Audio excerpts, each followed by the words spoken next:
Напади кон ВМРО ДПМН колку биле слаби и величање на СРСМ колку се тие најдобри. Накратко, ова може да се сумира од вчерашниот говор на актуелниот претседател на Македонија и кандидат на СРСМ за истата функција.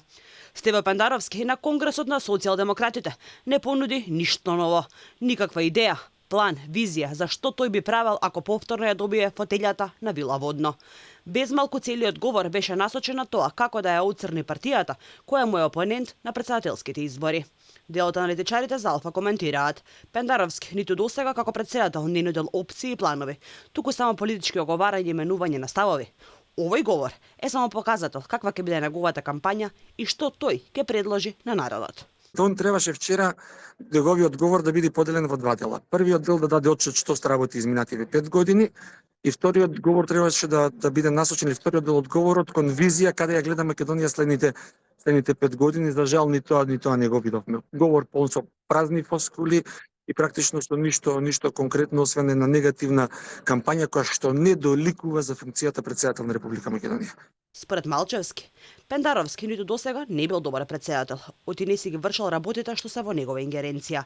Единствено што прави, а и ќе прави, вели тој, е продолжување на кампањата за тоа како неговите политички опоненти се анти-ЕУ и анти-НАТО, нешто што е целосно неточно и народот тоа го знае.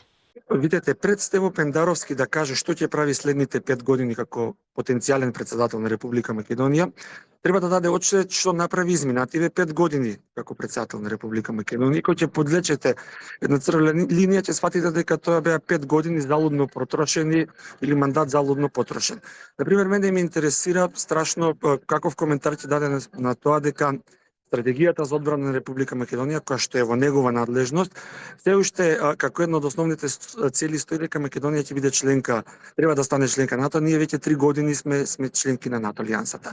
Меѓу другото, мандатот на Пендаровски ќе остане запаметен по неговото потпишување на измените на кривичниот законник, каде се намалуваат казните на криминалците. Потпишување на законот за вехтелијенка, договор кој никогаш не го биде светлото на денот, а ќе ја чини Македонија над 1 милијарда евра пари од граѓаните. Неговото претседателствување ќе остане запаметено и со неговата изјава дека да не е шеф на државата и тој би се иселил од Македонија, како именувањето на ставовите кои неретко тој ги менуваше.